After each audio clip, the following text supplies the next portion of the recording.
Estamos de volta com direto do plenário, já com imagens do plenário do Supremo Tribunal Federal aqui na Praça dos Três Poderes, em Brasília, com a entrada, como sempre acompanhamos, dos ministros, dirigindo-se aos respectivos lugares, também com a representante do Ministério Público, Procuradoria-Geral da República, o Procurador-Geral da República, portanto, na expectativa do acompanhamento da sessão plenária desta quarta-feira. Como sempre, vamos acompanhar ao vivo, direto do plenário.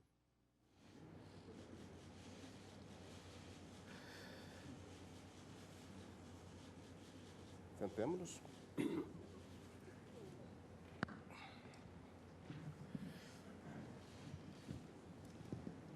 Boa tarde a todos.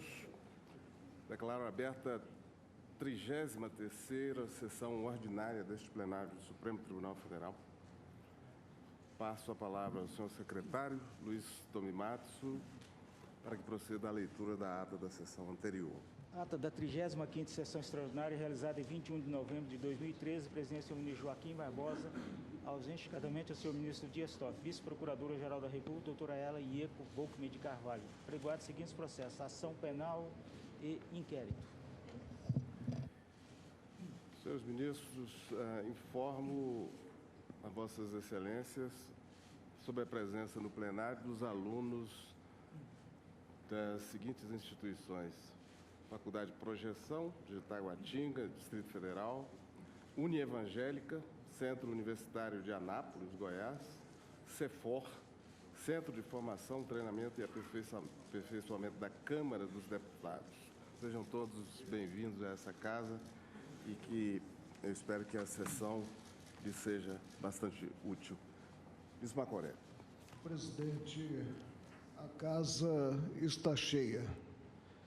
E o fenômeno sinaliza que temos em pauta processos de repercussão maior, processos a envolverem valores, não me refiro a valores pecuniários, muito caros para, não digo o governo, mas digo o próprio país.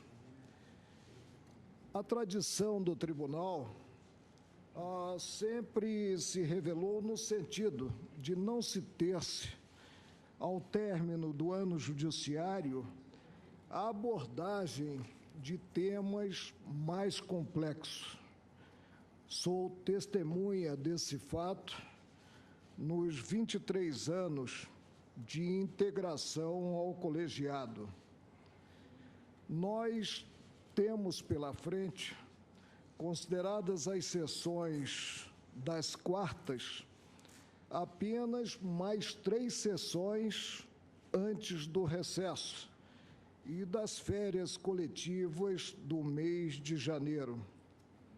Quando aludi à complexidade da matéria, tive presente não só o aspecto subjetivo, como também o objetivo. Discutiremos questões ligadas à política monetária, questões ligadas a 4 planos que foram elaborados visando combater à época o mal maior que assolava o Brasil, que era a inflação. Teremos que nos debruçar sobre esse predicado tão caro quando se vive em um Estado democrático de direito, que é o predicado revelado pela crença no próprio Estado. Crença pelo meio financeiro, crença também dos cidadãos, e refiro-me aos poupadores. Teremos que questionar a equação que diz respeito aos depósitos nas cadernetas e a utilização dos valores desses depósitos quanto a empréstimos verificados e haveria até mesmo, nesse contexto, algo ligado ao sistema atuarial. Há um receio muito grande de, com as liminares implementadas nos processos, na DPF e também nos recursos extraordinários, nos processos em que formalizadas essas liminares, quanto à prescrição. Mas a partir do momento em que se tem a suspensão dos processos na origem por ordem do Supremo, não há que se cogitar do curso de qualquer prazo prescricional. O que propõe o presidente?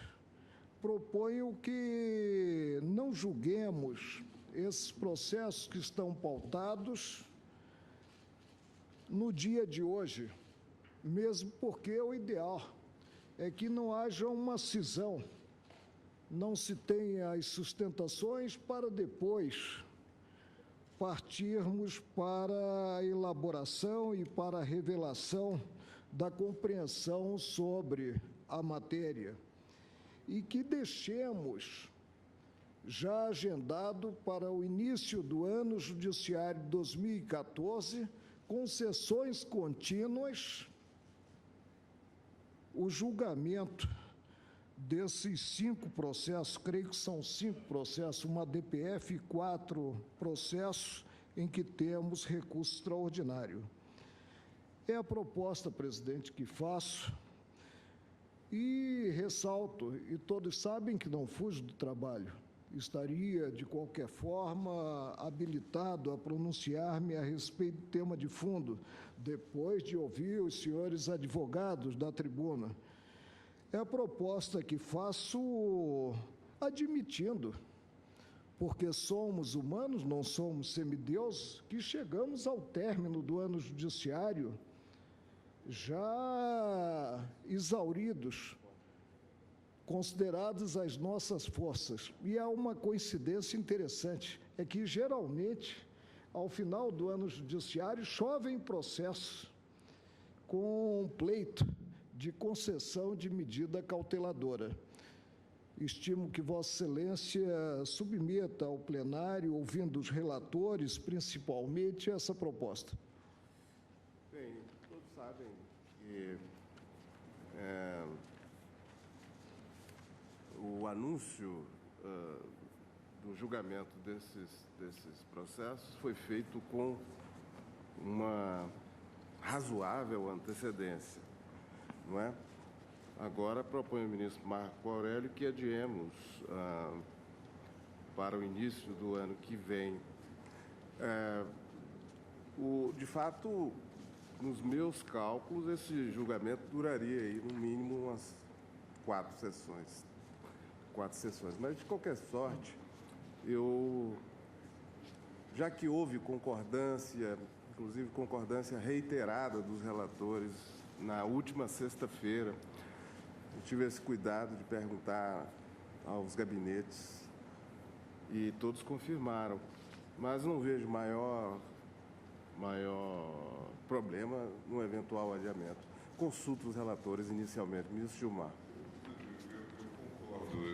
Inicialmente, o meu processo já estava liberado e depois sobreveio a liberação do processo do ministro Dias Toffoli. Agora, também a ADPF, que, salvo engano, envolve algo em torno de 6 planos econômicos, algo, portanto, como destacou o ministro. Portanto, é bastante abrangente. A mim me parece que, diante, então, dessas ponderações e tendo a possibilidade de ter até interrupção desse julgamento que será agora iniciado, seria recomendável que fixássemos uma data e podemos, então, começar logo no início de fevereiro. Ministro Toffoli. Também não me oponho, senhor presidente. Ministro Lewandowski. Senhor presidente, eu trabalhei com afinco no estudo desse processo. É um processo extremamente complexo que envolve inúmeros planos econômicos, cifras, números, dados, estatísticas, li todas as ponderações das partes envolvidas, dos amici curiae. Eu trago um voto de mais de 100 páginas e eu estou pronto para cumprir o meu papel de relator nessa DPF 165. No entanto, eu me curvo ao que decidir a maioria do plenário. Estão todos de acordo? Pessoalmente, senhor presidente, eu peço vênia para reconhecer que seria importante iniciar o julgamento na sessão de hoje e continuá-lo sem solução de continuidade, simplesmente pela próxima semana, se for o caso. Sei que há um número muito grande de sustentações orais, certamente a sessão de hoje será consumida por todas essas sustentações orais, que o tribunal ouvirá sempre com máxima atenção. Poderíamos prosseguir amanhã e na semana seguinte. A questão realmente é delicadíssima, como salienta o eminente ministro Marco Aurélio, complexa, como destaca o eminente ministro Ricardo Lewandowski, mas o tribunal, sinto, ele já está preparado, seus juízes, quer dizer, que já foram, como Vossa Excelência salientou, cientificados com regular antecedência, com razoável antecedência, quer dizer, o tribunal está pronto para apresentar a sua prestação jurisdicional para decidir questões constitucionais magnas que foram suscitadas tanto no processo de controle normativo abstrato como nos diversos recursos extraordinários impregnados de repercussão geral. Eu pediria vênia, então, a Vossa Excelência, para entender que nós deveríamos iniciar e prosseguir, porque há uma grande expectativa, não só social, mas também governamental, de ambos os lados, no sentido de que essas questões sejam, afinal, dirimidas pelo Supremo Tribunal Federal. Mas há uma questão adicional. As instâncias inferiores... Sim, há esse aspecto, inclusive, de ordem prática. De ordem prática. Há uma expectativa gigantesca nas instâncias inferiores em relação à solução desses problemas inseridos nesses recursos extraordinários, especialmente nos recursos extraordinários, em função da repercussão geral, não é? Porque há milhares e milhares de processos retidos na origem à espera desta solução. A pendência data de 20 anos, né?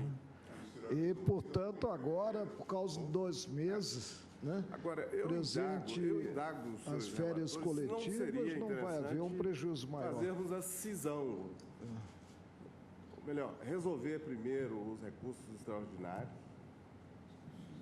Mas, presidente, Senhor presidente, aí complica a situação. A situação complica. A DPF tem preferência. Nós temos jurisprudência nesse sentido, que é mais abrangente. O problema dos milhares. Há uma questão prática, presidente, é que a maioria dos processos da origem envolvem em si vários planos. Sim.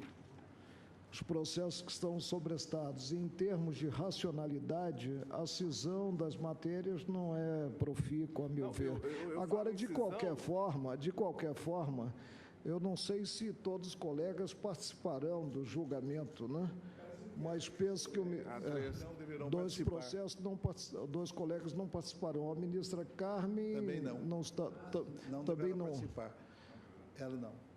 O ministro Teori ministra Carmen, tem compromisso. O que eu penso, presidente, é que nós já, com uma data fixada, que seria fevereiro, né, deveríamos realmente começar no ano. O mês de fevereiro. E com sessões contínuas. Seria temerário, né? Sugestão que eu faria, e penso que isso, pelo menos do meu ponto de vista pessoal, colaboraria para até o amadurecimento do voto que todos nós vamos proferir. Quem sabe a gente ouve as partes, ouve as sustentações orais, ouve os amicus curiae, e iniciamos a votação, então, no ano que vem. O tribunal vai ter oportunidade. Ouvimos os relatores e ouvimos os relatores, ouvimos as sustentações orais. Nós vamos ter oportunidade de identificar exatamente quais são os pontos principais do debate. Nós temos tempo para amadurecer. No começo do ano que vem, nós iniciaremos a votação. Não projetar e utilizarmos o princípio da concentração quanto aos trabalhos. Não vejo dificuldade em ouvir, fazer os relatórios, ouvir as sustentações, até para uma reflexão durante o período do recesso de todos. E não termos em fevereiro presentes as sustentações. Em março, abril, para decidir em maio e junho, 2 meses depois. Mas lá o processo decisório é diferente. Mas não há nada que impeça. Mas eu acho que a expectativa das partes, por intermédio dos seus advogados, é a de que o julgamento suceda às sustentações orais de modo imediato. Eu acho que essa solução de continuidade, quer dizer, projetando para apenas o início do ano judiciário seguinte, isso gera uma ruptura que não é conveniente. Quer dizer, a concentração, quer dizer, o princípio da concentração dos atos processuais reclama que, iniciado hoje, se dê prosseguimento.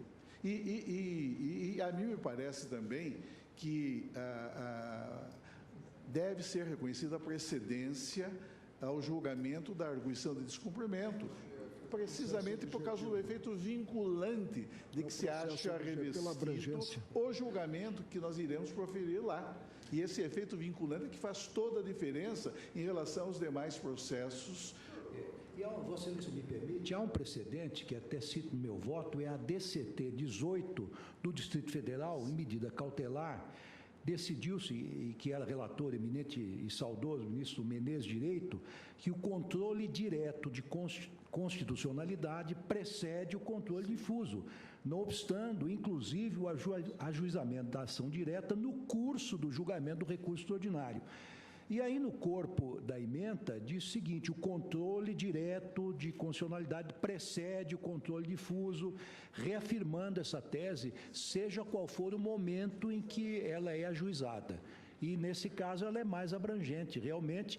E se nós iniciássemos pela DPF, nós daríamos ensejo a que os amici curiae se manifestassem também. E, assim, a Corte ficaria melhor informada e teria, portanto, a possibilidade de sopesar os distintos pontos de vista se formos julgar imediatamente. Mas isso ainda será... Não é por outra razão que eu pautei em primeiro lugar a DPF. Pois não. Não é? É claro que Vossa Excelência, como presidente do tribunal, tem o poder de direção da sessão. Mas o ministro Marco Aurélio fez uma proposta e acho que seria interessante, então, ouvir aqueles que não estão ou impedidos ou não se declararam suspeitos para participar desses julgamentos. Assim. E observando que teremos um interregno mínimo de 40 dias. Claro. Ministro Theory. Eu não aceito a minha proposta, eu acompanho o ministro Marco Aurélio. Ministra Rosa. Eu tenho o mesmo ponto de vista do ministro Theory. Para mim, seria assim, proveitoso ouvir os advogados e depois poder refletir um pouco sobre o tema. Né? Os aportes que têm sido trazidos, os inúmeros memoriais e volumosos, às vezes não permitem uma visão do conjunto. Me parece que ouvir a todos, para mim, facilitaria. Mas eles já estão aqui, né? Estão todos aqui, até em homenagem, se deslocaram, prepararam. Temos os memoriais, podemos levar nas férias os memoriais. Mas, de qualquer sorte, em não sendo aceita essa proposta, eu acompanho o ministro Marco Aurélio. Ministro Dias Toffoli. Eu também não vejo problema em iniciar as sustentações na data de hoje com a leitura dos 4, 5 relatórios, a oitiva de todos os advogados, para depois retomar no mês de fevereiro. Eu penso que não há drama em fazer essa cisão. Mesmo porque sempre fazemos isso aqui. E Não é? Aliás, Isso é feito reiteradamente. Temos um julgamento que o ministro Teori está para proferir voto já tem umas 2, 3 semanas em que foram ouvidas as sustentações. Não é isso, salvo engano de memória? Considero que esse não é um modelo adequado. Exatamente, temos criticado esse sistema. Estão todos intimados, aproveitaríamos e otimizaríamos o tempo. Presidente, eu creio que a proposta do ministro Teori, que é uma proposta intermediária entre o que suscitou o eminente ministro Marco Aurélio e Sua Excelência, é uma proposta razoável, porque os advogados foram intimados, as partes foram intimadas, os amici curiae também estão presentes. Poderíamos, eventualmente, iniciar pelos relatórios, em seguida teríamos as sustentações orais e, em havendo risco de se cindir o julgamento, a partir de alguns votos, talvez fosse desejável iniciarmos, então, a partir de fevereiro, em sessões contínuas, a votação. Eu acredito que esta seria uma solução intermediária e talvez até prudente, mas vencida esta proposta do ministro Teori, eu vou pedir vênia para votar no sentido de que continuemos até final o julgamento desta DPF e também dos recursos ordinários.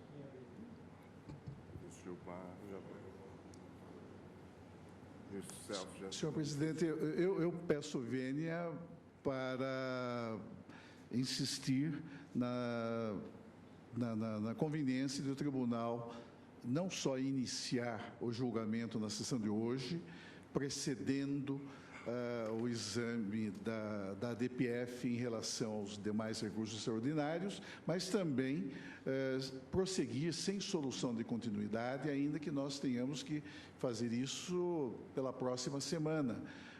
Acho que é importante, antes de mais nada, ouvir as partes, os amici curiae, todos devidamente intimados, todos hoje aqui presentes, e em seguida o tribunal já iniciar desde logo o julgamento. Essa é uma questão para a qual, sei, todos e cada um de nós estamos preparados. É um tema que tem frequentado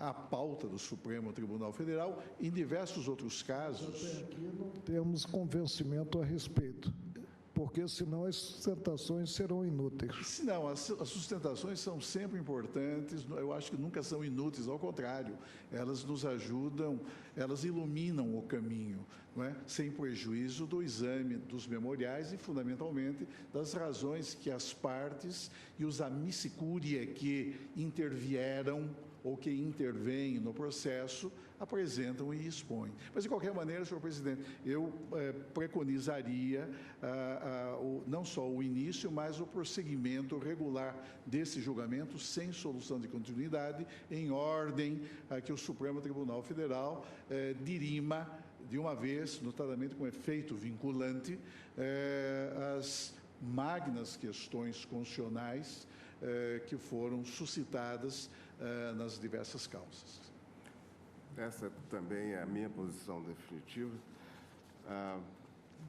Vamos, portanto, adiar. Acho que houve uma maioria pelo adiamento. Começamos, não é? A ouvir. Pois não. A maioria é pela ouvir a sustentação oral hoje. O relatório de sustentação oral. Elisa Rosa, o meu voto, ministro Ricardo Lewandowski, somos 4. Eu imaginei que o ministro Teori teria evoluído. Essa é a minha proposta. Eu votaria a proposta inicial, né? 2 votos pelo início em fevereiro e 2 votos pelo início e conclusão neste ano. Mas aí passamos a ter agora o voto do ministro Celso, que é pelo princípio da concentração. Eu só não adiro inteiramente, desde já, a proposta do ministro Celso, porque, pelos meus cálculos, nós fatalmente interromperemos antes de concluir o julgamento. E eu acho que isso não é salutar inclusive tendo em vista eventuais sinalizações errôneas que se podem dar para o sistema financeiro e os demais atores sociais envolvidos. Esse é o meu temor. Quer dizer, então, eu estou aderindo à proposta do ministro Teori Zavascki para que nós façamos, desde logo, as sustentações orais, interrompamos, dado o risco de não podermos eventualmente concluir o julgamento, e em seguida, na primeira sessão de fevereiro, nós continuemos o julgamento para os votos de mérito relativamente às várias ações, porque assim não teremos soluções de continuidade e... Eu tenho a impressão que são 40 dias e o ministro... Estamos cansados de fazer esse tipo de decisão aqui. Vão estar colocados sem deliberarmos, aliás. É uma sequência natural dos acontecimentos. Tá. Então vamos começar, não é? Eu acho que então, senhor presidente, ficou vencedora a proposta do ministro Teori Zavascki, é isso? A proposta de iniciarmos leitura dos relatórios, sustentações orais. Sustentações interrompe-se o julgamento, retoma o ano que vem, em data que Vossa Excelência, com antecedência, irá anunciar. Como sempre. Então, vamos... Sem risco de gerar-se uma instabilidade maior quanto ao mercado. Não há, porque nós vamos apenas ouvir as partes, os relatórios evidentemente das decisões das cortes. Então, chama julgamento. A vida e o mercado é mais forte do que qualquer julgamento. Chama para julgamento em conjunto a arguição de descumprimento do preceito fundamental número 165, relator ministro Ricardo Lewandowski, requerente Confederação Nacional do Sistema Financeiro, CONSIF,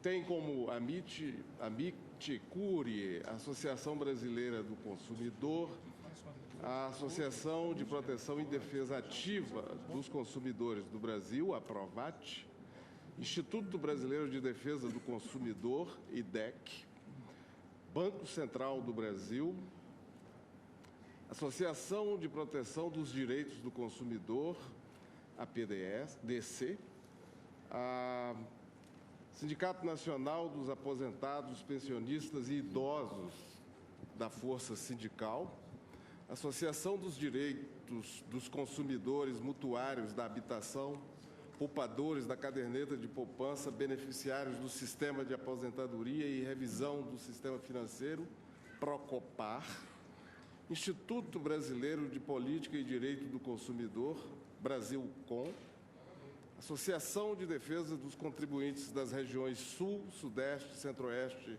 e Nordeste, ACONTEST, Conselho Federal da Ordem dos Advogados do Brasil, Conselho Federal de Economia, COFECOM, Associação Brasileira das Entidades Fechadas de Previdência Complementar. É longa a lista, hein?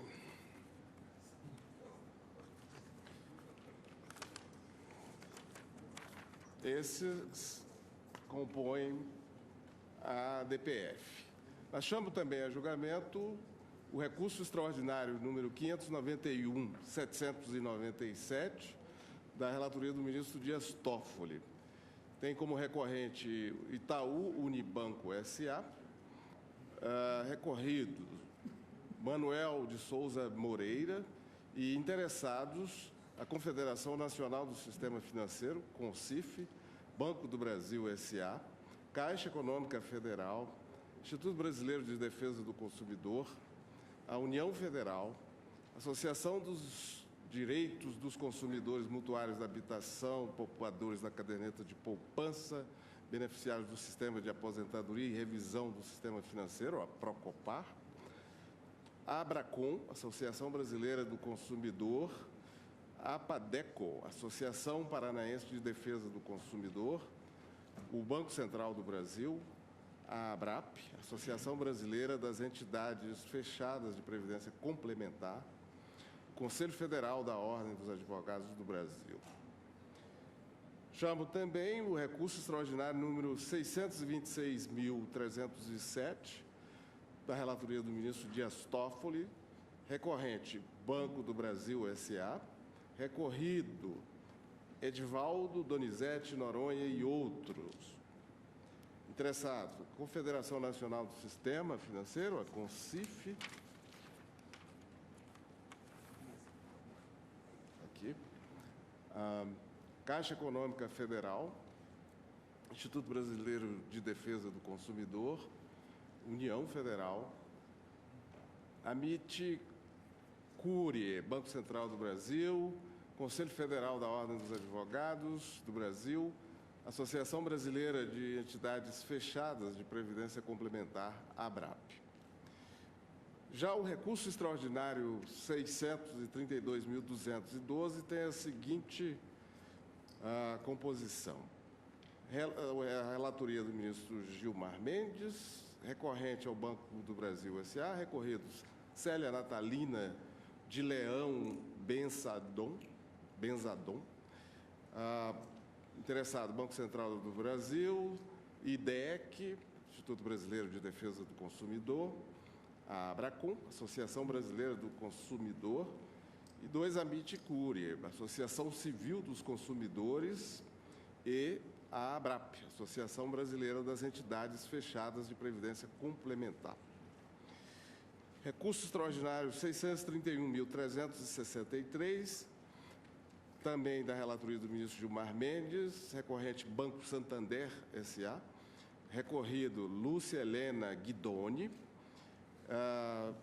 interessado IDEC, Instituto Brasileiro de Defesa do Consumidor, e Amit Curie. Os Amit Curie são o Banco Central do Brasil, a União Federal, o Conselho Federal da Ordem dos Advogados do Brasil e a Associação Civil dos Consumidores. Acho que são esses, não é mesmo? Ministro Toffoli, ministro Gilmar Mendes, ministro Lewandowski. Pois não. Então, pois não. Você tem a palavra. Senhor presidente, farei o relatório e procurarei abreviar no que for possível. Eu inicio dizendo que se trata de uma arguição de descumprimento de preceito fundamental proposta pela Confederação Nacional do Sistema Financeiro, CONSIF, subscrita pelos eminentes advogados Arnoldo Valdo e Sérgio Bermudes, com o objetivo de reparar alegadas lesões a preceitos fundamentais consubstanciadas nas, entre aspas, decisões que consideram os dispositivos dos planos monetários ou econômicos como tendo violado a garantia constitucional que assegura a proteção ao direito adquirido e ao ato jurídico perfeito. Isso porque, segundo entende, tais julgados implicariam, entre aspas, violação ao artigo 5º, inciso 36 da Constituição, dado que incluem no campo de aplicação desse preceito fundamental hipótese nele não contemplada, a existência de direito adquirido a regime monetário revogável, o revogado, melhor dizendo, e aos artigos 21, 7 e 8, 22, 6, 7 e 9 e 48, incisos 13 e 14 da Constituição Federal, que desconsiderarem a constitucionalidade do exercício do poder monetário pela União e pelo Congresso Nacional. O objetivo do arguente, em síntese, consiste em solver suposta controvérsia constitucional acerca da interpretação conferida aos efeitos decorrentes dos adventos dos planos econômicos editados por diversos governos que exerceram o poder desde 1986, abrangendo os denominados planos Cruzado, Bresser, Verão, bem como os planos Collor I e II, sobretudo os reflexos incidentes na remuneração dos depósitos efetuados em caderneta de poupança. Sustenta a CONSIF, como visto, que teriam sido afrontados os artigos 5º caput, inciso 36, 21, 7, 8, 22, 6, 7, 19, 48, 13 e 14, todos da Carta Magna. Aduz ainda que, nos termos do artigo 5º da Lei 9882 de 1999, estariam presentes os requisitos para o deferimento da medida cautelar, pois, entre aspas, o que ocorre no caso é uma verdadeira explosão de processos, em particular nos últimos 2 anos, em decorrência do farto noticiário da imprensa, o que exige e justifica o pronunciamento mais rápido possível do egrégio Supremo Tribunal Federal no aspecto constitucional da matéria.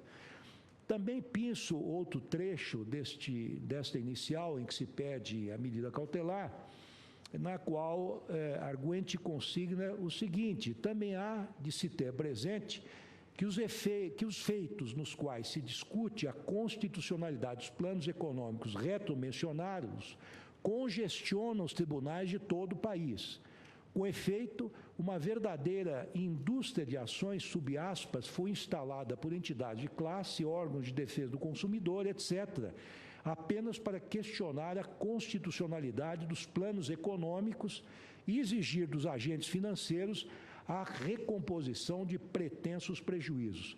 Além do efeito multiplicador, tem-se aí os vultosos prejuízos decorrentes de múltiplas ações judiciais que interpretam os planos econômicos das formas mais variadas e exageradas, causando grave risco de efeito sistêmico capaz de atingir a rigidez do sistema financeiro e do próprio Tesouro Nacional. E nesses termos, então, pleiteia o deferimento de medida cautelar dotada de efeitos erga omnes vinculantes para sustar a prolação de qualquer decisão cautelar, liminar, de mérito ou concessiva de tutela antecipada e o andamento de todos os processos em qualquer uma de suas fases que tenham como objeto impedir ou afastar a eficácia. Aí cita uma série de dispositivos e atos normativos que estabeleceram e colocaram em prática estes planos econômicos. Pretende também, em segundo lugar, que se suspenda, nos termos do artigo 3º, artigo 5º da Lei 9882, 99, todo e qualquer, sob aspas, andamento de processo de qualquer natureza e ainda com eficácia ex tunc, todos os efeitos, entre sub aspas, de quaisquer decisões cautelares, liminares, de mérito ou concessivas de tutela antecipada, inclusive em fase de execução provisória ou definitiva, suspendendo os levantamentos dos depósitos efetuados que tenham afastado a aplicação daqueles artigos ou que tenha considerado inaplicáveis os mesmos por qualquer motivo. No mérito, a entidade sindical lança como alicerce de sua fundamentação o argumento de que esta Corte assentou o entendimento pela existência de direito adquirido a regime jurídico, pela inexistência de direito adquirido a regime jurídico da moeda e de seus indicadores, aplicando-se de imediato as modificações legais, entre aspas, tanto positivas, correção monetária, como negativas, tablita, fecho aspas. Nessa linha, a CONCIF assevera que os instrumentos normativos que alteraram a política monetária incidiriam imediatamente sobre contratos em curso de execução, não lhes sendo aplicáveis por incabíveis as limitações do direito adquirido e do ato jurídico perfeito. Afirma ainda que, muito embora existam decisões proferidas por esse tribunal, no caso da tablita, dos planos Bresser e Cruzado e do plano Collor 1 e Collor 2, que confirmam a tese defendida nessa ação, há numerosas decisões do Superior Tribunal de Justiça e dos tribunais locais que se manifestam em sentido contrário, entre aspas, ensejando até recursos extraordinários que não foram conhecidos, quais aguardam julgamento. Por fim, ressalta o potencial impacto macroeconômico das ações que envolvem os planos econômicos discutidos, estimado, segundo a CONCIF, em 180 bilhões de reais. Requer, dessa forma, seja julgada procedente a ação para solucionar-se a controvérsia que entende existir acerca da constitucionalidade de, entre aspas, todos os chamados planos monetários, conclamando ainda este tribunal a, entre aspas, evitar e reparar lesão ao princípio da segurança jurídica e fixar com fundamento no artigo 10 da Lei 9882/92 e com vistas a estancar lesão que se tem verificado ao preceito fundamental decorrente daqueles artigos já mencionados, e assegurando a interpretação de que a garantia constitucional que assegura a proteção do ato jurídico perfeito e ao direito adquirido não se aplica aos dispositivos acima mencionados, dada a circunstância de estes veicularem normas de política monetária, garantindo-se a segurança jurídica. E, finalmente, dar efeito vinculante à decisão, alcançando todos os processos em que essa decisão é discutida. Pede, alternativamente, seja esta ADPF, caso não conhecida, recebida como ação declaratória de constitucionalidade, porquanto, entre aspas, o que se pretende é o reconhecimento da plena constitucionalidade dos referidos artigos, os quais, interpretados conforme a Constituição, devem incidir em todas as relações jurídicas sem qualquer vinculação a atos jurídicos perfeitos ou direitos adquiridos. As folhas tais indeferir o pedido liminar sob os seguintes fundamentos. Disse eu à época, cerca de 4 anos atrás, antes mesmo de examinar a admissibilidade da presente arguição de descumprimento de preceito fundamental, passo a decidir o pedido liminar. Em uma primeira análise dos autos, entendo que os requisitos que ensejam a concessão da medida não se encontram presentes. Também, e salto um trecho, não está presente o periculum in mora. Eu fiz uma consideração sobre o fumus boniuri, mas especialmente o periculum in mora. Embora arguente afirme existir o risco de efeito multiplicador de decisões judiciais contrárias aos bancos, não logrou demonstrar os reais prejuízos e danos irreparáveis a que estariam submetidas as instituições financeiras em todo o país.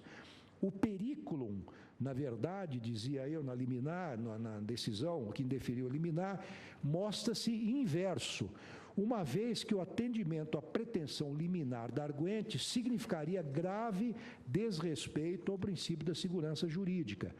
Corrobora ainda o fundamento de que não existem elementos que demonstrem o periculum in mora, o fato de o segmento econômico representado pela arguente ter obtido índices de lucratividade bem maiores que a média da economia brasileira. Isso posto em juízo de mera delibação e sem prejuízo de reexame do tema em momento processual oportuno, indefiro o pedido de medida liminar. O ministro Gilmar Mendes, no exercício da presidência, durante o recesso de julho de 2009, também indeferiu a reiteração do pedido de medida cautelar, as folhas tais, nos termos abaixo. Disse Sua Excelência o ministro Gilmar Mendes, em exames dos pedidos formulados, não vislumbro questão urgente que justifique o exercício por esta presidência da competência prevista no artigo 13, inciso 8º do Regimento Interno do STF, com a redação conferida pela emenda 26 de 2008. Em decisão de 12 de 3 de 2009, o ministro relator Ricardo Lewandowski apreciou o pedido de medida liminar, indeferindo-a, oportunidade em que concedeu vista dos autos à Procuradoria-Geral da República para parecer. E, na ocasião, o ministro relator entendeu como inexistentes os requisitos para a concessão da medida liminar e fundamentou a necessidade de manutenção do entendimento jurisprudencial atualmente aplicado pelos tribunais em razões de segurança jurídica. Nas palavras do relator, entre subaspas, é conveniente evitar que o câmbio abrupto de rumos acarrete prejuízos aos jurisdicionados que pautaram suas ações pelo entendimento jurisprudencial até agora dominante. São as palavras do ministro Gilmar Mendes, reproduzindo trecho da minha decisão.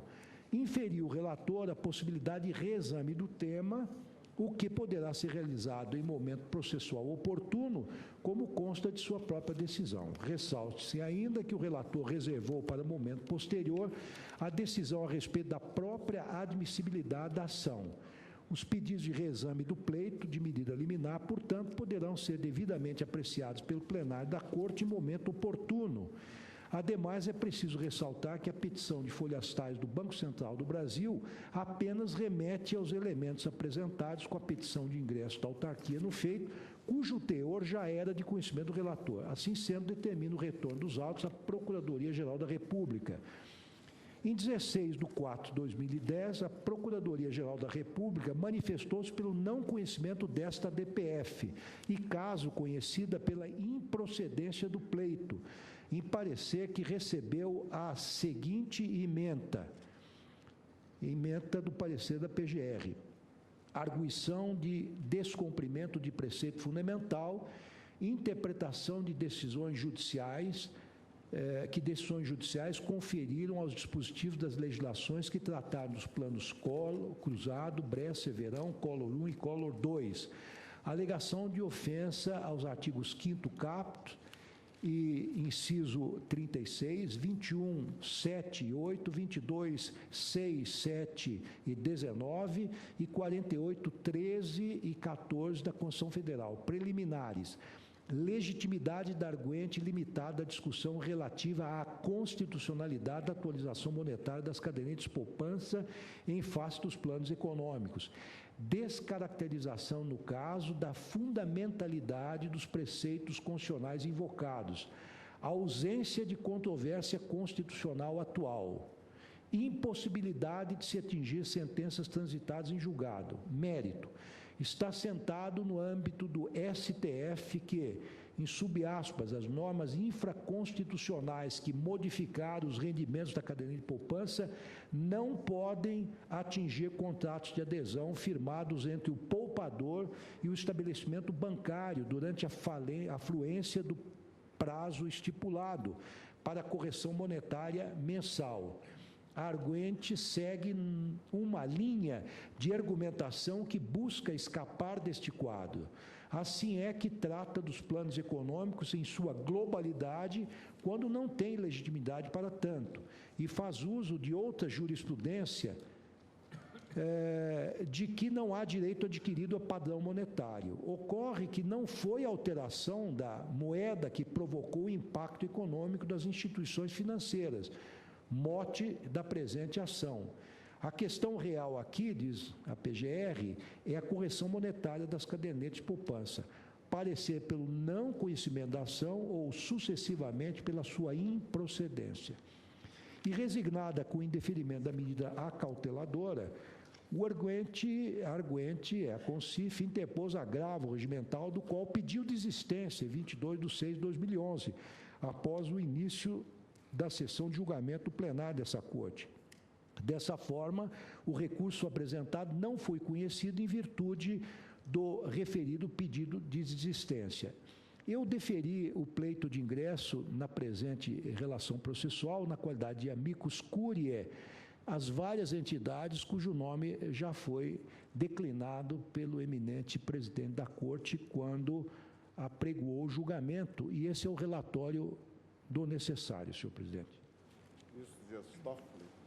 Senhor presidente, faço o relatório do RE 591.797. Banco Itaú interpõe recurso extraordinário com fundamento no 102.3A da Carta, em face de acordo proferido pelo Colégio Recursal da 32ª Circunscrição Judiciária de Bauru, com o seguinte teor: por votação unânime, deram parcial provimento ao recurso, nos termos do voto do juiz relator em separado, para excluir da condenação a diferença relativa à caderneta de poupança número 10.744-8, mantida, quanto ao mais, a sentença de primeiro grau, condenando o recorrente no pagamento das custas processuais e honorários advocatícios fixados em 10% sobre o valor da condenação. O recorrente insurge-se pela via do apelo extremo, sustentando ofensa ao 5º 36. Afirma inexistir direito adquirido a condições previstas em cláusulas de contrato de poupança, pois tal ajuste estaria vinculado a um regime público de observância obrigatória ao poupador e à instituição financeira. Alega que a instituição bancária é parte totalmente ilegítima para figurar no polo passivo das ações de expurgos inflacionários, quando os aniversários das contas poupanças se realizam na segunda quinzena do mês. Aduz, por fim, que houve condenação do banco recorrente em sede de embargos declaratórios pré-questionadores, o que configuraria dupla condenação, uma vez que já fora condenado em ônus sucumbenciais em sede de apelação. A parte recorrida manifestou-se em contra-razões, alegando não ter havido o pré-questionamento da matéria. Quanto ao mérito, defende que, uma vez iniciada a caderneta de poupança, norma posterior que altere o índice de correção incidente sobre a modalidade de investimento não pode ter efeito retroativo para alcançá-la. O plenário, em sessão realizada por meio eletrônico, reconheceu a repercussão geral da matéria, delimitando que a controvérsia se limitaria à correção monetária de depósitos em cadernetas de poupança relativa ao plano econômico denominado Collor I e abrangeria tão somente os valores não bloqueados pelo Banco Central do Brasil. O acórdão foi emendado nos seguintes termos. Então, este caso, ele trata do plano Collor I dos valores não bloqueados. Direito constitucional, princípios do direito adquirido e ato jurídico perfeito. Poupança, expurgos inflacionários, plano econômico Collor I, valores não bloqueados, existência de repercussão geral. O parecer do Ministério Público foi pelo não provimento do recurso. Foram admitidos como a Missicure todas essas entidades que já foram apregoadas por Vossa Excelência. Isto é o que cumpre relatar nesse recurso extraordinário. Faço também do outro? No recurso extraordinário 626.307, o relatório também é bem sucinto, senhor presidente. O Banco Nossa Caixa, que depois foi substituído processualmente pelo Banco do Brasil S.A., interpôs recurso extraordinário com base no 102.3A, em face de acórdão da primeira turma do Colégio Recursal da 45ª Circunscrição Judiciária Mogi das Cruzes. O colegiado reconheceu ter havido violação da garantia constitucional do direito adquirido e, mantendo o entendimento da sentença prolatada pelo juízo de origem, condenou a instituição financeira ao pagamento de diferenças provenientes da correção a menor dos saldos constantes em caderneta de poupança decorrentes da implementação dos planos Bresser, junho-julho de 87 e verão, janeiro-fevereiro de 89, nos percentuais de 26,06% e 42,72%, respectivamente. Restou ainda o recorrente condenado ao pagamento de juros compensatórios de 0,5% ao mês, sobre as diferenças apuradas e de custas e honorários que foram fixados em 20% sobre a condenação. O recorrente insurge-se prefacialmente em desfavor da condenação ao pagamento dos juros compensatórios. Alertou que não houve condenação a esse título pelo juízo sentenciante de primeiro grau e ressaltou não ter havido, em âmbito recursal, pretensão deduzida a esse respeito, de modo que o pleito não teria sido devolvido ao colégio recursal, implicando a inércia dos autores e, por conseguinte, a preclusão da matéria. Com base nessa conclusão, sustenta ter havido ofensa à coisa julgada no que diz respeito à aplicação dos juros compensatórios. Quanto ao mesmo ponto, defende ainda ter havido violação do contraditório e da ampla defesa, pois, diante da ausência de alegações recursais, não teve sequer a oportunidade de argumentar contrariamente à inclusão dos juros compensatórios na condenação. Naquilo que concerne à condenação principal, afirma ter procedido em conformidade com as normas de regência. Aduz que os índices de correção aplicados não proviriam de estipulação contratual, e sim decorreriam exclusivamente da aplicação de normas de ordem pública. Nesse sentido, o banco é um mero mandatário do órgão gestor do sistema financeiro. Sustenta, ademais, que o cenário previsto pela legislação anterior teria gerado mera expectativa de direitos aos poupadores. Ao final, questiona o percentual dos honorários advocatícios, 20%, ao argumento de que a demanda não abordaria questão complexa e que, sendo de direito, não demandaria a produção de provas. Em suas contrarrazões, os recorridos suscitaram a ausência de pré-questionamento e, quanto ao mérito, ressaltaram que o acordo estaria em conformidade com a vasta jurisprudência sedimentada sobre a matéria. O plenário, em sessão realizada por meio eletrônico, reconheceu a repercussão geral da matéria, em decisão assim emendada, direito constitucional, princípios do direito adquirido e ato jurídico perfeito, poupança, expurgos inflacionários, planos econômicos Bresser e verão, existência de repercussão geral.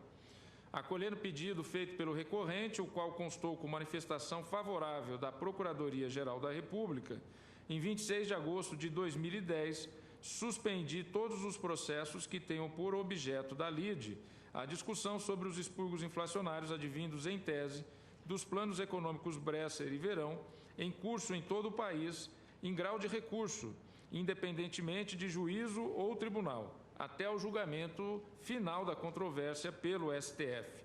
Não é obstada a propositura de novas ações, nem a tramitação das que se encontrem em fase instrutória. E também assentei naquela oportunidade que não se aplica esta decisão aos processos em fase de execução definitiva, bem como as transações efetuadas ou que vierem a ser realizadas. O parecer ministerial foi pelo conhecimento de apenas parte do recurso e, quanto a esta parte, pelo seu não provimento. Eis a ementa: recurso extraordinário, diferenças de rendimentos de aplicação financeira, caderneta de poupança, planos Bresser e Verão, reconhecimento da repercussão geral da matéria, aplicação à espécie das razões adotadas na ADPF 165, respeito aos princípios do direito adquirido, do ato jurídico perfeito e da irretroatividade das leis, não incidência dos índices de reajuste legais aos contratos de depósito com cláusulas estabelecidas já em vigor quando de sua fixação, precedentes dessa Corte, questão da legitimidade do banco depositário para responder pela condenação imposta, além daquelas referentes aos juros compensatórios e honorários advocatícios, que têm natureza, neste ponto, infraconstitucional, a impedir, nesta parte, o conhecimento do recurso. Parecer pelo conhecimento parcial do recurso e, na parte conhecida, pelo seu desprovimento. E, senhor presidente, foram admitidos os amici curiae que já foram apregoados por Vossa Excelência, é o que cumpre relatar. Ministro Gilmar Mendes. Presidente, o relatório se aplica ao recurso extraordinário 632.212, você já citou, e 631.363. No primeiro caso, o Banco Nossa Caixa interpôs o agravo do instrumento 754.745 contra o despacho denegatório de recurso extraordinário.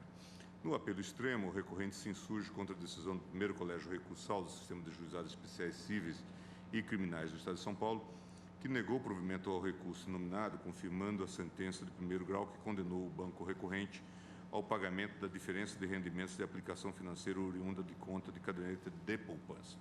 A recorrente sustenta que apenas cumpriu as determinações legais, razão por que deve incidir o princípio da legalidade e que o índice aplicado é suficiente e legítimo para remunerar a caderneta de poupança. Consta do requerimento final da petição do recurso extraordinário. Do exposto, o confiante pede, ora recorrente, pela admissibilidade do apelo extremo, presentes os requisitos necessários de seu provimento com a reforma do venerando acordo recorrido no que tange ao plano Collor 2. Não obstante, verifiquei que a petição de recurso extraordinário também se insurge contra a condenação no pagamento de valores relacionados ao plano Collor 1.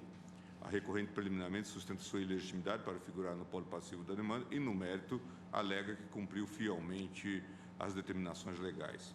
A questão em debate, portanto, diz respeito à correta aplicação pelas instituições financeiras de índices oficiais na correção monetária de contas poupança, em virtude dos impactos causados pelo plano Collor 1 em relação aos valores que permaneceram à disposição das instituições financeiras e também pelo plano Collor 2 nos contratos de poupança.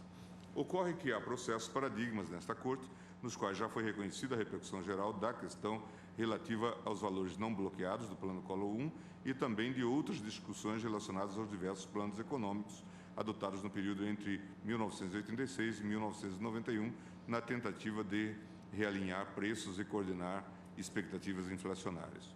No recurso extraordinário 623.307 da relatoria do ministro Dias Toffoli, discute-se o direito à diferença de correção monetária de depósitos em caderneta de poupança por alegados expurgos inflacionários decorrentes dos planos Bresser e Verão.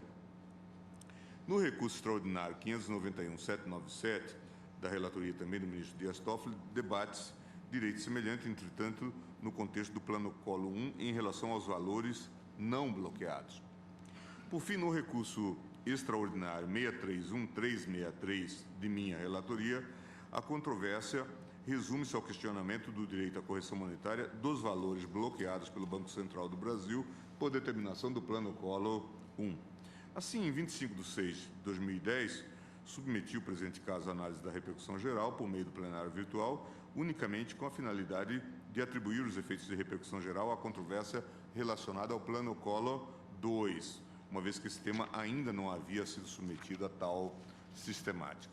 A votação finalizou-se em 13 de 8 de 2010 e esta Corte concluiu pela existência da repercussão geral. Em 23 de 8 de 2010, o Banco do Brasil protocolou petição na qual requereu a suspensão de todos os processos em tramitação que versam sobre o mesmo tema deste processo paradigma. Essa decisão, publicada no dia 16 de 9 de 2000, em decisão publicada no dia 16 de 9 de 2010, deferi parcialmente o pedido para determinar a suspensão de qualquer julgamento de mérito nos processos que se refira à correção monetária de cadernetas de poupança em decorrência do Plano Collor II, excluindo-se desta determinação as ações em sede de execução. Em decisão publicada em 16 de 9 de 2010, dei provimento ao agravo do instrumento e determinei sua conversão em recurso extraordinário eletrônico. O processo foi reautuado com recurso extraordinário 632-212 e a mim distribuído por prevenção. Em 18 de 10 de 2010, deferi o ingresso na qualidade de amici curiae do Instituto Brasileiro de Defesa do Consumidor, IDEC, da Associação Brasileira do Consumidor, Abracom, e do Banco Central do Brasil, nos termos do artigo 323, parágrafo 2º do Regimento Interno do STF. O IDEC manifestou-se por meio de petições, nas quais apresenta argumentos favoráveis aos poupadores. Determinei a oitiva da Advocacia Geral da União e da Procuradoria-Geral da República em regime de urgência, no prazo concorrente de 15 dias, tendo em vista a proximidade do fim do prazo fixado, para efeito da decisão prazo fixado na decisão de efeitos suspensivos. A Advocacia Geral manifestou-se pelo provimento do recurso extraordinário com base nos seguintes argumentos. Era um elemento íncito indispensável à lógica heterodoxa dos planos econômicos que a poupança se desvinculasse dos índices de correção anteriormente previstos, para que fosse rompida a inflação inercial. Como leis de ordem pública, as normas instituidoras de planos tiveram incidência imediata, descabendo a alegação de direito adquirido aos efeitos futuros de relação contratual. Eventual aplicação aos depósitos de poupança após a implantação do novo plano econômico de índices de correção preternitamente previsto seria responsável por distorção na relação contratual, pois não refletiria a inflação efetiva pós-plano, mas uma projeção das expectativas inflacionárias concernentes ao período pré-plano. Os planos de estabilização econômica não acarretaram prejuízo ao ato jurídico perfeito, pois mantiveram e realizaram a causa concreta dos contratos de depósito em poupança. Eventual concessão dos alegados expurgos desequilibrará a relação contratual, levando ao enriquecimento injustificado do poupador, que receberá remuneração muito acima da inflação real. A incidência imediata das regras de ordem pública dos planos Collor 1 e 2 não resultou em ofensa a ato jurídico perfeito. O parecer da Procuradoria-Geral da República, por outro lado, foi pelo conhecimento apenas parcial do recurso e na parte conhecida pelo seu desprovimento. Sustenta-se que a questão da ilegitimidade da instituição financeira para figurar no polo passivo da demanda é matéria infraconstitucional. No mérito, invocaram-se os fundamentos do parecer emitido na ADPF 165, da relatoria do ministro Lewandowski, cuja ementa dispõe no que interessa. Está assentado no âmbito do STF que as normas infraconstitucionais que modificam os rendimentos da caderneta de poupança não podem atingir contratos de adesão firmados entre poupador e estabelecimento bancário durante a afluência do prazo estipulado para a correção monetária. A arguente segue uma linha de argumentação que busca escapar desse quadro. Assim, é que trata dos planos econômicos em sua totalidade, quando não tem legitimidade para tanto, e faz uso de outra jurisprudência de que não há direito adquirido a padrão monetário. Ocorre que não foi a alteração da moeda que provocou o impacto econômico nas instituições financeiras, mote da presente ação. A questão real aqui é a correção monetária das cadernetas de poupança. Presidente, esse é o relatório. Bem, passemos às sustentações orais. Pela requerente CONCIF, Confederação Nacional do Sistema Financeiro, falará o doutor Arnaldo Valdo. Excelência, tem a palavra. Excelentíssimo senhor presidente, excelentíssimos senhores ministros, excelentíssimo senhor procurador-geral, após os relatórios que acabamos de ouvir, cabe focalizar 4 questões básicas, que são as seguintes. Primeira questão, de acordo com os artigos 21, 22 e 192 da Constituição Federal, o poder e dever do Estado combater a inflação galopante, usando para tanto as medidas eficientes e razoáveis no interesse coletivo e público, é que existe ou não? A resposta é sim. Segunda pergunta, devem os bancos, cuja atividade é regulada pelo poder público, cumprir as determinações do Banco Central, não lhe sendo possível nem lícito invocar a desobediência civil? Também parece que a resposta seja afirmativa. Se os bancos aplicaram os mesmos indexadores nas suas operações ativas e passivas, não obtendo qualquer lucro ou vantagem em virtude dos planos econômicos, e não existindo prova da existência de prejuízo para os depositantes, a não ser a discussão referente ao direito adquirido, justifica-se que possam ser responsabilizados por eventuais expectativas de lucro? A resposta nos parece ser negativa. Na realidade, os poupadores querem receber a correção monetária sem base certa e determinada, que tem como fundamento uma inflação que deixou de existir e que foi calculada com base nas oscilações do poder aquisitivo do passado, o que não é possível nem legal e muito menos matéria constitucional. Quarta pergunta, será que existe direito adquirido à correção monetária posterior à implantação do plano econômico? A jurisprudência do Supremo Tribunal Federal, com a devida vênia, nos parece negativa. Ao contrário, a alteração do regime jurídico decorrente de mudança de moeda tem necessariamente efeitos jurídicos, o que se justifica até em virtude da extinção da unidade monetária anteriormente existente ou, eventualmente, do indexador ou de sua forma de cálculo estabelecidos pela legislação anterior. Na realidade, não se discute aqui o problema genérico, mas é evidente que a mudança de moeda implica em efeitos econômicos. São esses efeitos econômicos que se discute em todos os planos e que nos levaram à propositura da ADP.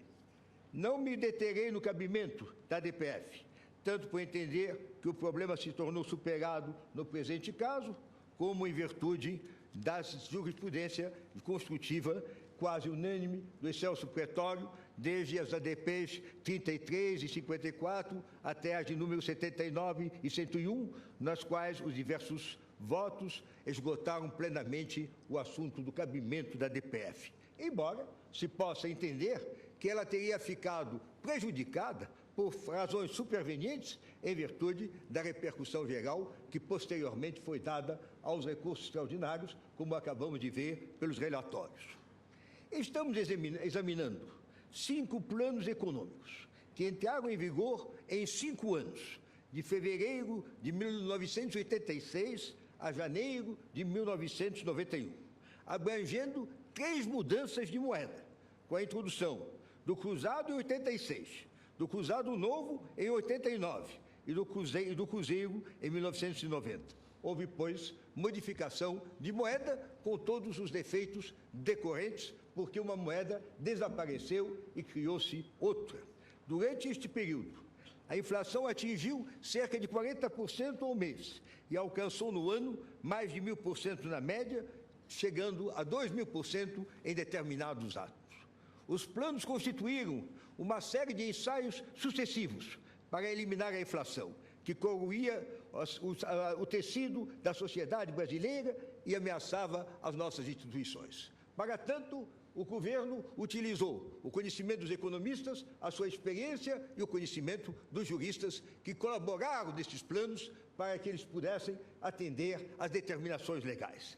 Como já se disse, a inflação é diabólica, pois ela destrói as realidades e mantém as aparências. É contra essa inflação que se lutou contra os planos econômicos durante todo esse período.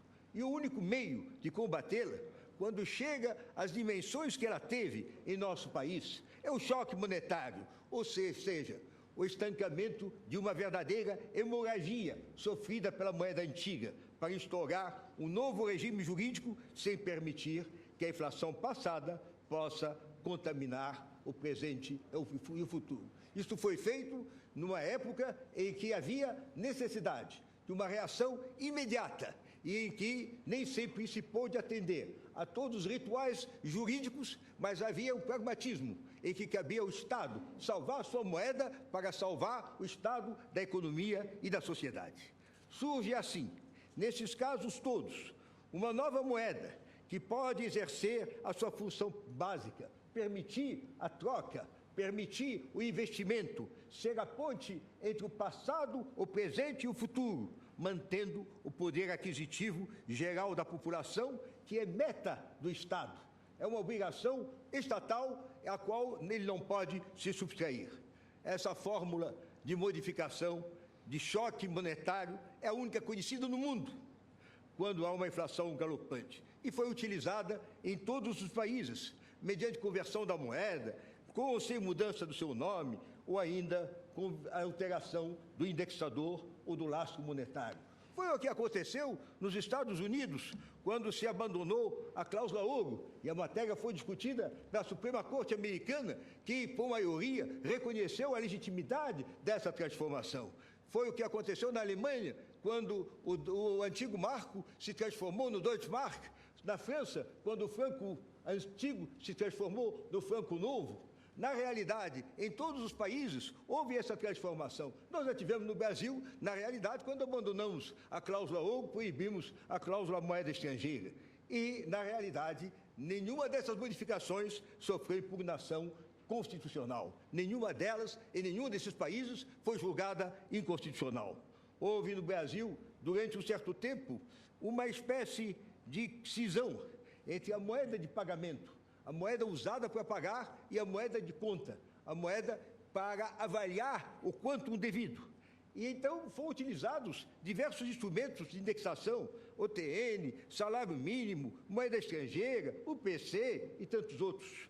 Ensejou-se o que se chamou na época a bigamia ou até a poligamia monetária de tantas moedas que nós tínhamos. E era preciso restabelecer a unidade monetária para que o país voltasse à normalidade econômica. Ter uma moeda única e aí assim os planos gerais e razoáveis, como foram, nas circunstâncias em que foram elaborados, procuraram impedir essa contaminação da moeda nova pela moeda antiga, aplicando a cada uma delas um regime próprio, que não pode se confundir. Não é possível aplicar a moeda velha, o regime da moeda nova. Isto no interesse público, no interesse social, que é função da política monetária do governo e do Banco Central.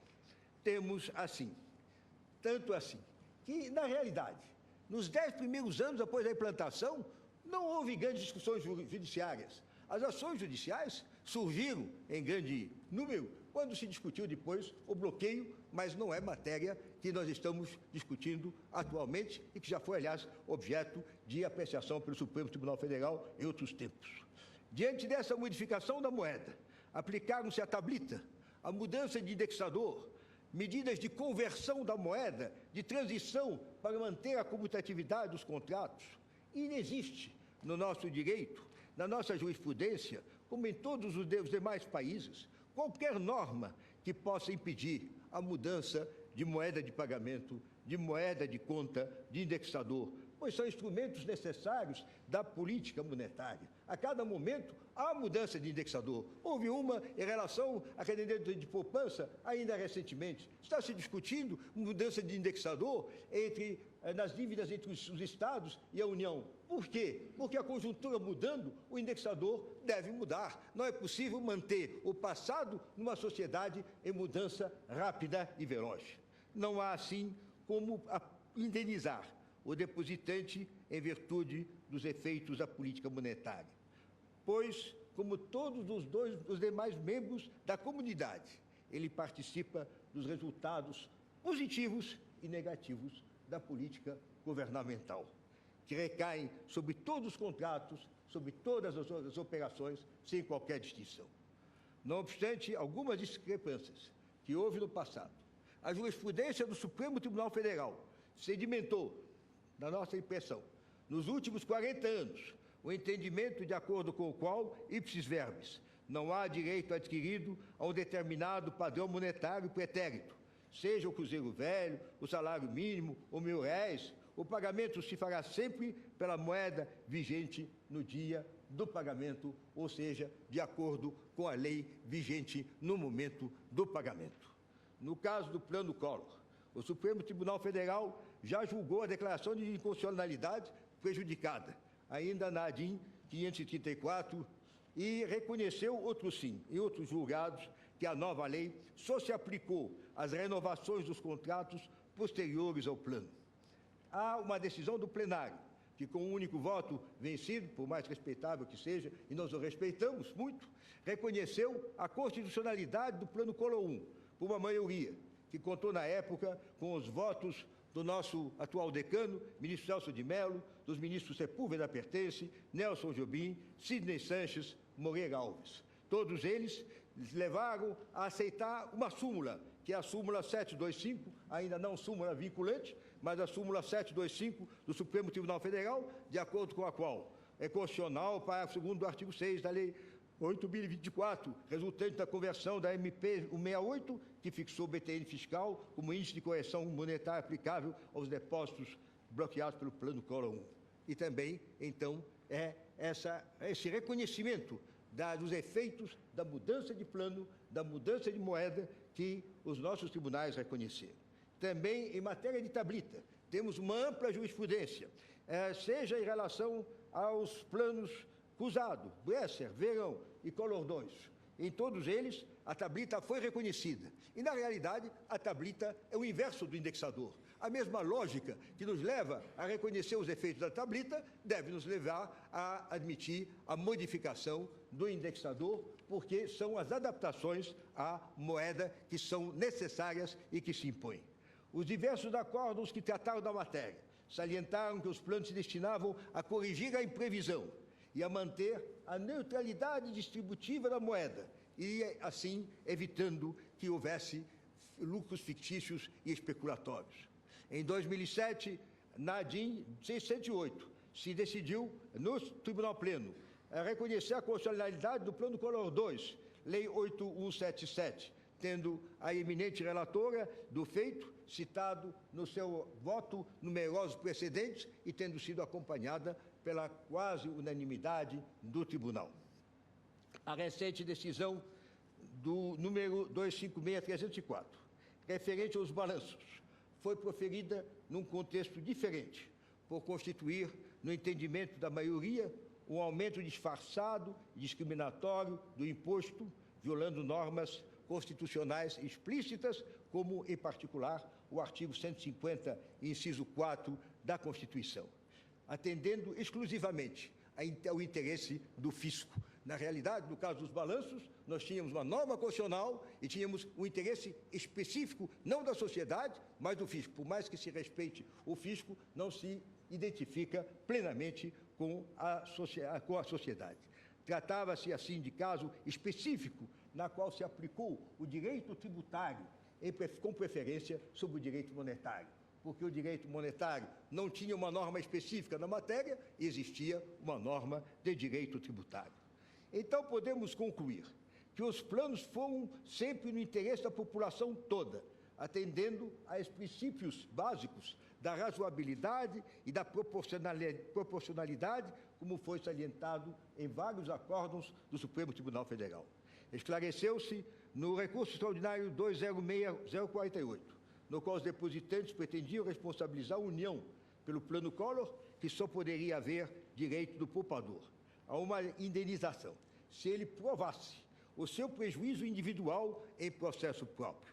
Não se tratava de matéria constitucional naquele momento e se entendeu que, em relação à União, essas modificações eram válidas. Se válidas em relação à União, válidas também deveriam ser em relação aos particulares, especialmente aos delegados, às instituições que são as delegadas do poder público, que são os bancos.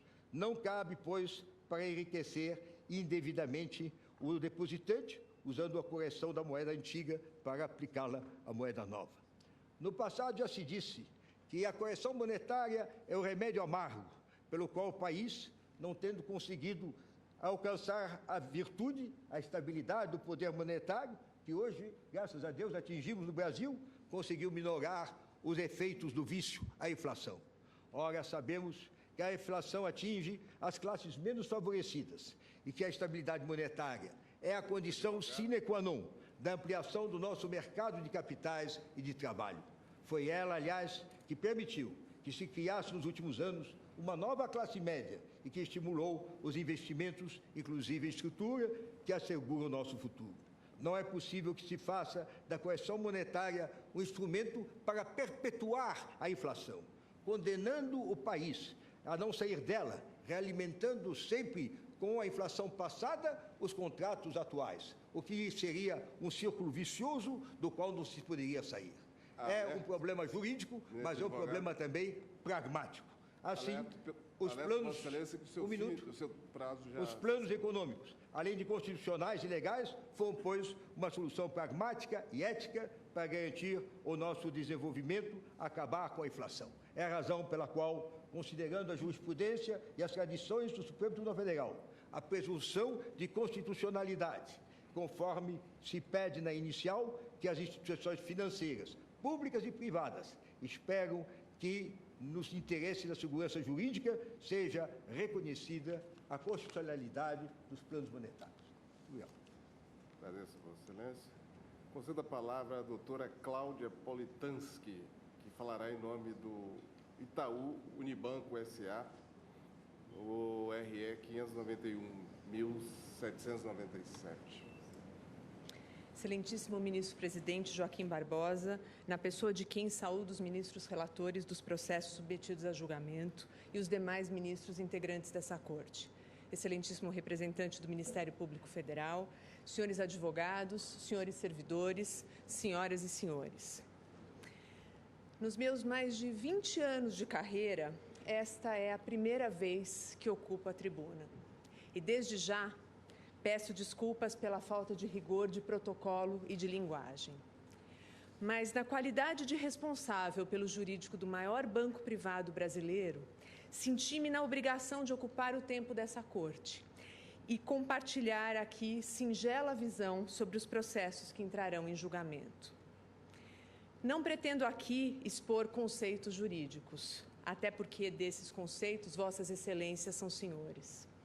Não pretendo aqui explorar questões sobre o impacto macroeconômico da decisão, que já foi calculado e demonstrado por economistas e especialistas nos documentos juntados. Tampouco pretendo demonstrar a ausência de ganho pelos bancos, dado o direcionamento obrigatório dos recursos de poupança. Esses fatos também estão demonstrados nos processos e estudos existentes. Menos ainda pretendo aprofundar o fato de que o tema é idêntico ao das tablitas, julgado constitucional exaustivamente por Vossas Excelências. Minha intervenção tem um escopo diferente. Pretendo aqui abordar 2 pontos.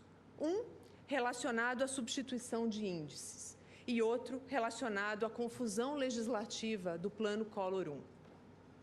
Começando pelo primeiro ponto.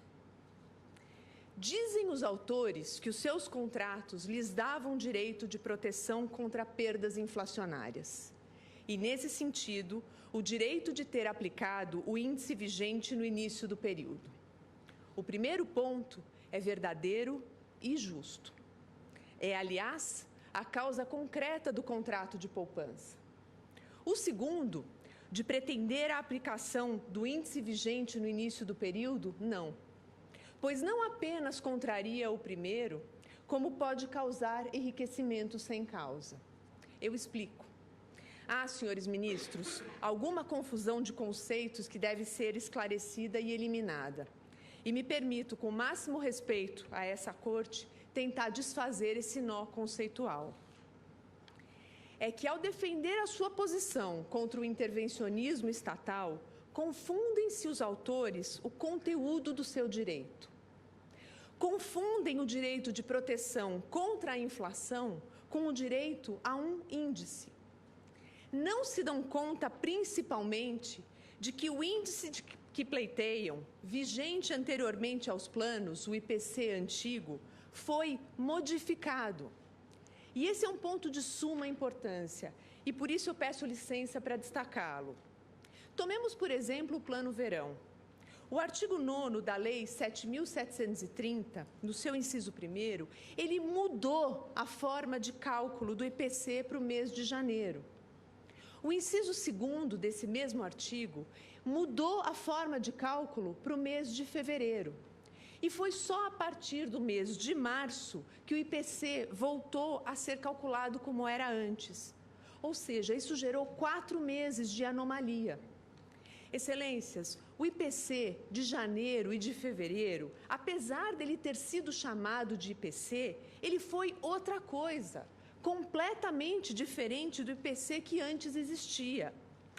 Como ensinou-me o professor Tércio Sampaio Ferraz Júnior, em brilhante parecer, inclusive entregue a Vossas Excelências, o índice e sua fórmula de cálculo compõem uma unidade normativa indissociável, sendo assim impossível separá-los ao arguir a preservação do ato jurídico perfeito.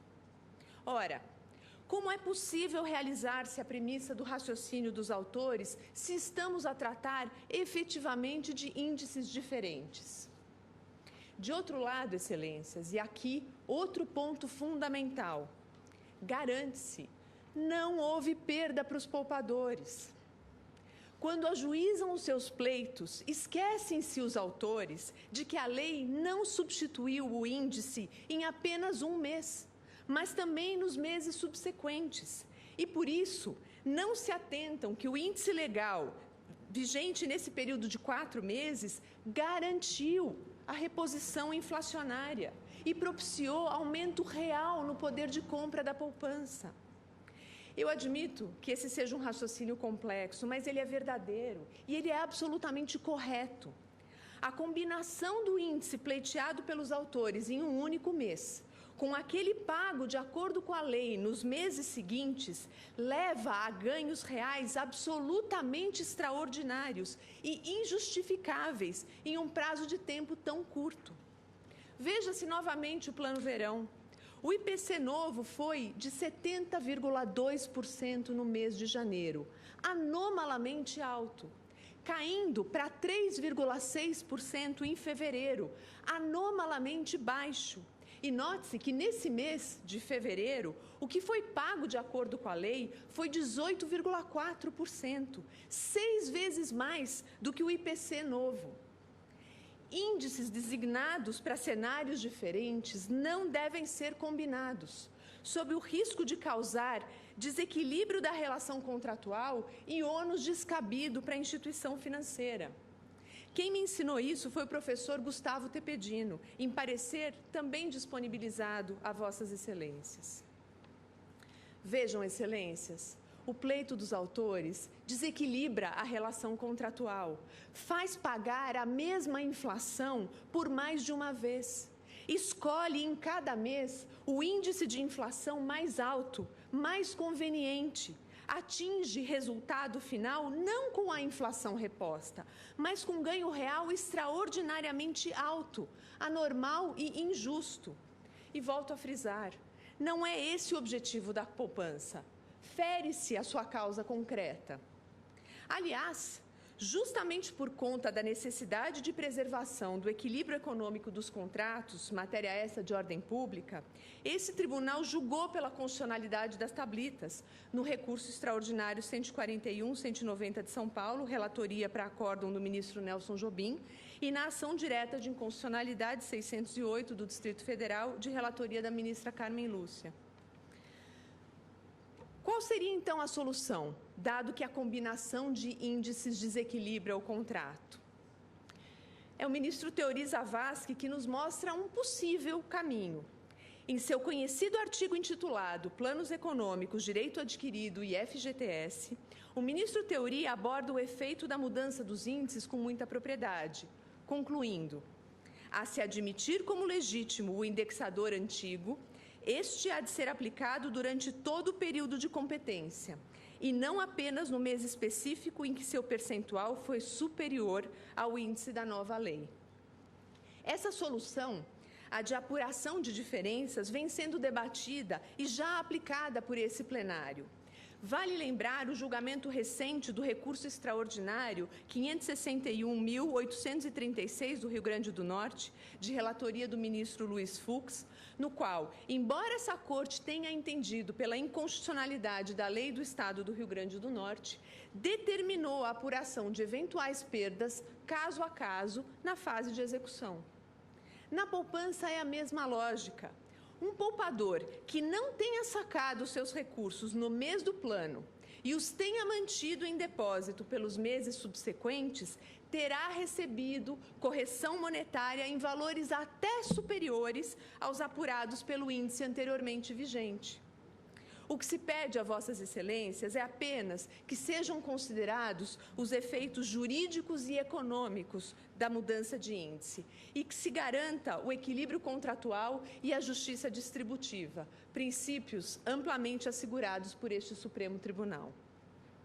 No segundo e último ponto, gostaria de destacar alguns aspectos específicos relacionados ao Plano Collor I.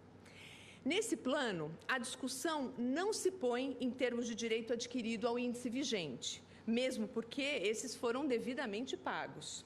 A dúvida tem contorno de conflito de lei no tempo, e toda a questão se resolve a partir do escrutínio da vigência da medida provisória 172 de 1990.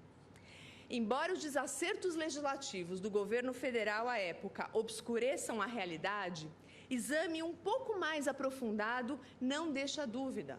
A medida provisória 172 permaneceu vigente de forma ininterrupta até a sua posterior conversão na Lei 8.088. De fato, o Plano Collor iniciou-se em 15 de março de 1990, com a medida provisória 168.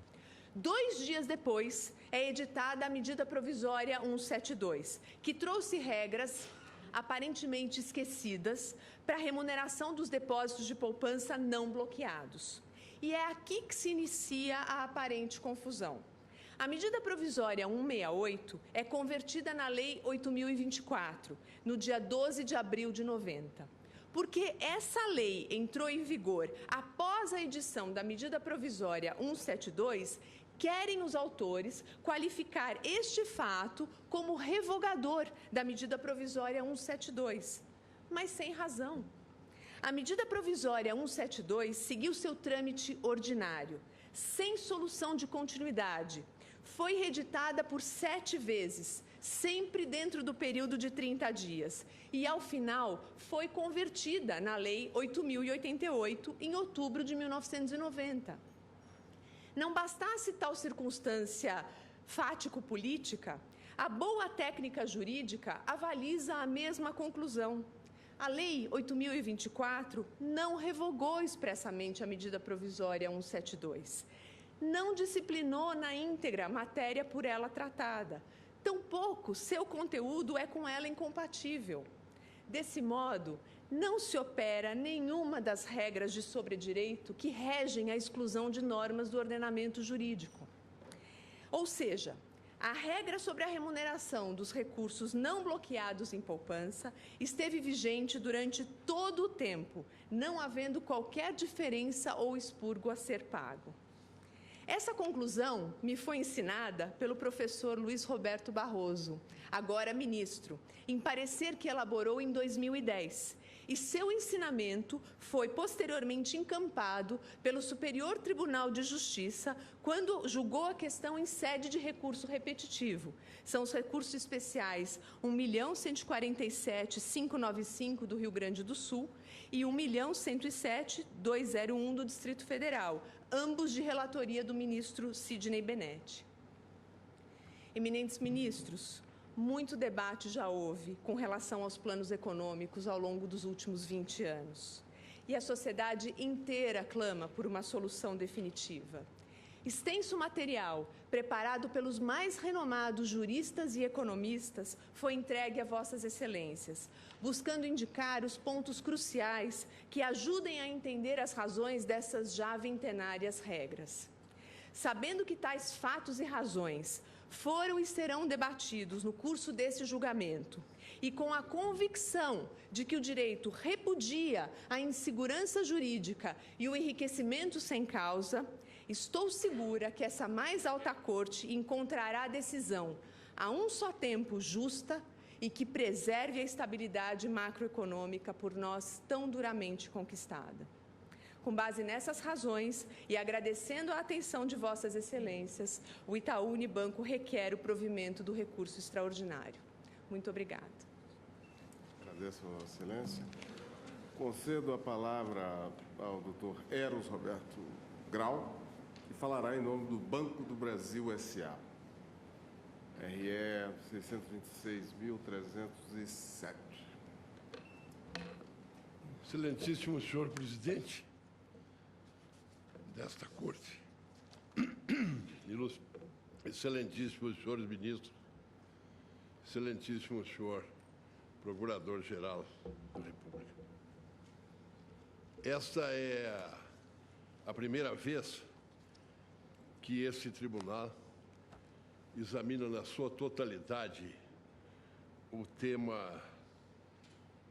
tema que envolve nitidamente a caracterização dos bancos como emanações do Estado. Emanações do Estado.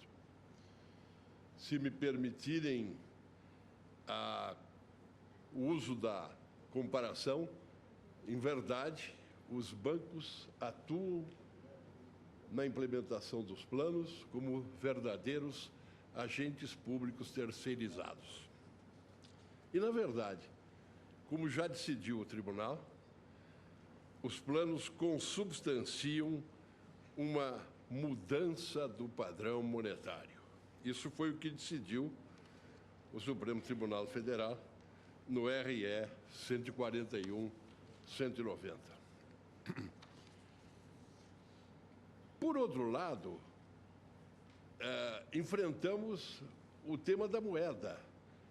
E seguramente as noções de segurança e certeza jurídicas estão estreitamente atreladas ao tema da moeda. É por isso que a moeda é definida pelo Estado. E não apenas a moeda, mas todos os instrumentos que a completam, de modo tal que as regras definidoras dos índices oficiais de atualização monetária exigem rigoroso atendimento, sem o que não há a menor possibilidade de se prover segurança jurídica no padrão monetário, o que, de certa forma, comprometeria a própria razão de ser do Estado. Isso, por um lado, excelentíssimos senhores ministros. Por outro, parece extremamente importante insistir em que os preceitos normativos atinentes à moeda se compõem no quadro da chamada ordem pública. São disposições de ordem pública aquelas que respeitam a moeda. E nós todos aprendemos, e estamos fartos de saber, que, diferentemente das outras disposições normativas,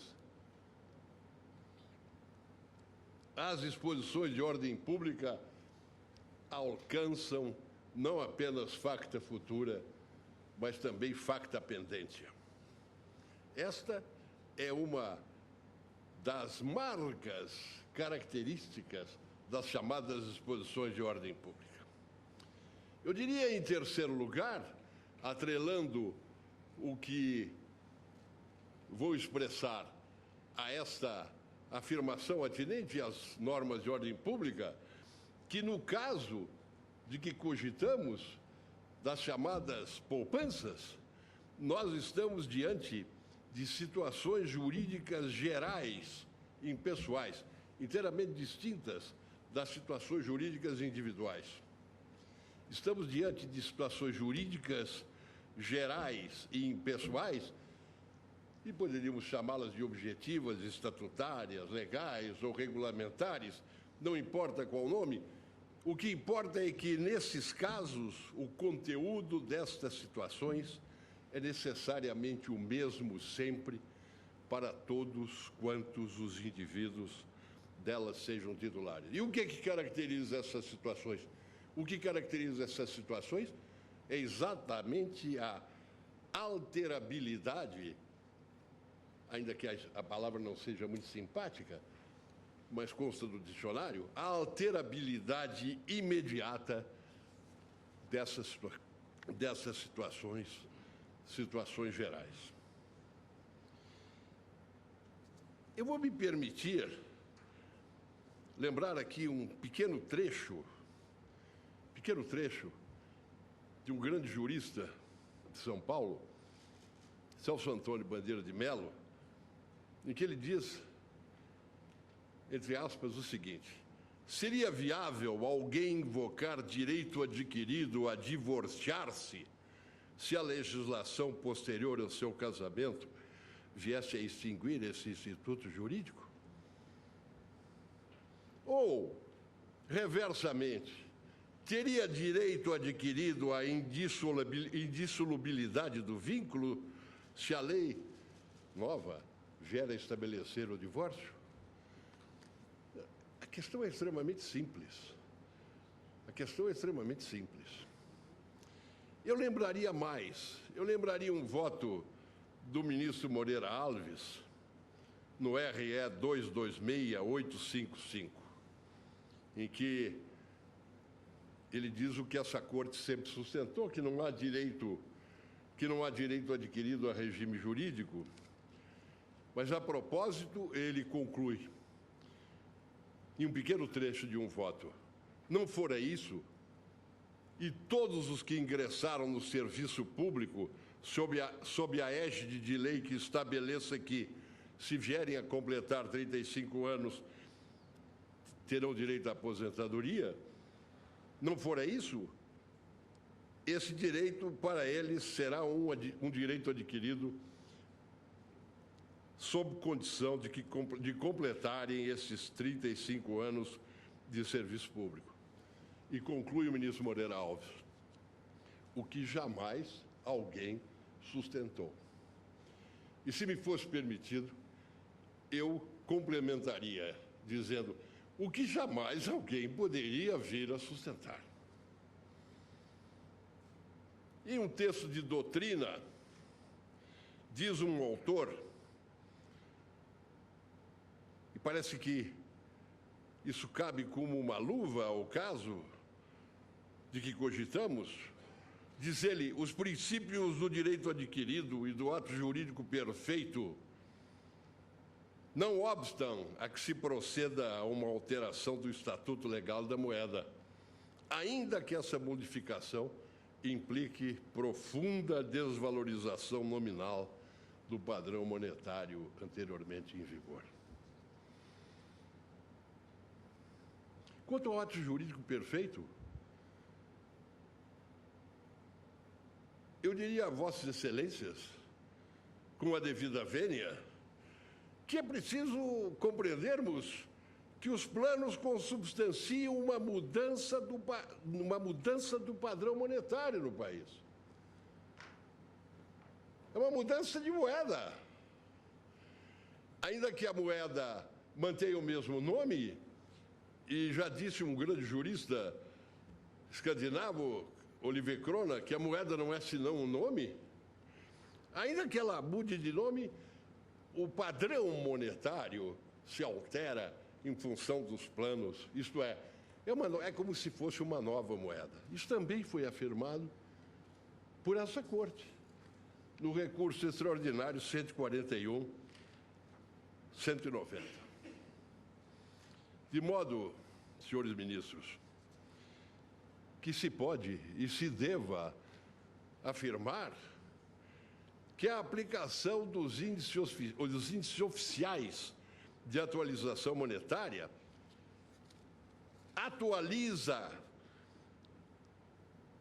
prestigia o princípio da proteção do ato jurídico perfeito, porque é à mercê dela que se reequilibram os contratos e se devolvem a verdadeira igualdade entre as partes contratantes. Certamente, não há direito adquirido a índice, pois quem fixa os índices é o Estado. Eu não posso ter um direito adquirido a algo que está fora de qualquer competência, senão a própria competência do Estado.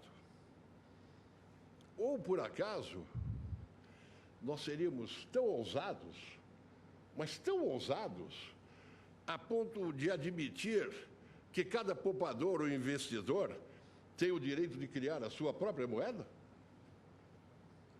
Tem o direito de impor o curso forçado da moeda que ele cria, substituindo-se ao Estado? Certamente,